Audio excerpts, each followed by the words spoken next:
Hello, this is John Kvale, and this is your October 2016 monthly review. I wanted to show my face for those that caught that last post. I may put a picture of the Halloween outfit to make sure you knew that wasn't my permanent outfit. But anyway, here is our October video. Thank you in advance for watching, and here we go. Okay, so here is the actual post. I wanted to hit a couple of these items that I thought were really fantastic. Last year, at the end of the year, for the past several years, there were a last-minute movement in the tax code that allowed folks to charitably give from their IRA, and those rules were made permanent. Here's a couple rules that you have to know. Number one, you already have to be age 70 and a half. You don't want to take the check directly, so you submit a distribution to the IRA and request that the check be made to the charity.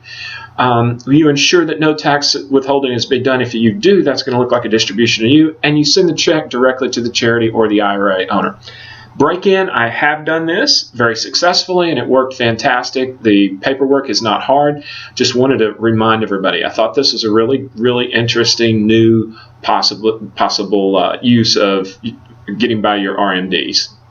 Okay, two more. This is a lot of this post and the October review had a lot of financial planning tips, so I'm going to hit those. And this one, we got a lot of comments on this. When we fall in the health insurance hole, where we're not quite to Medicare, or if we're a small business owner or something of that nature, we don't have coverage. Here's a few of tried and true things that we've actually found, and I go over it in this post here. So these are neat tricks that we've learned. Health insurance is just a changing beast. It's moving, and it's not easy, but we're trying to help here and help folks find what the best place and the way to do it. This is also excellent. I got a kick out of this Princeton college review ranking. We made a funny post out of it, but it's worth a peek, and it has about 62 different rankings of the top 20 in each of these. Some of these are good, as I mentioned, and some of those are bad.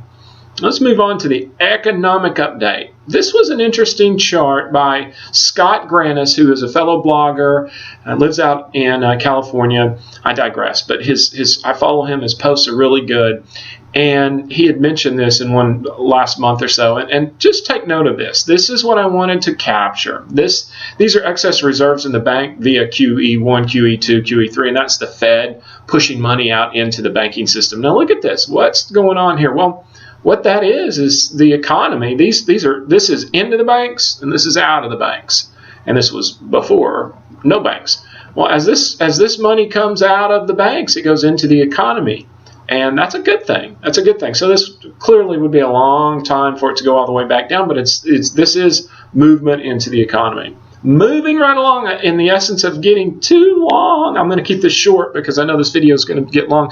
Super happy. We had a first GD print these are great. And when we see this coming down, not so great. I had actually done a post about this one, that this was moving in the right direction, and I will revisit that. But anyway, in a perfect world, we'd see this GDP release, gross domestic production, a broad measure of how the economy is doing. We'd see it continue to go up.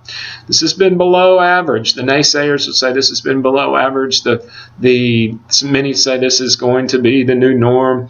No one really knows. It's good to see this move up. That means the economy may be picking up. So that's our October. We get into the busy season, company parties and Christmas and Thanksgiving.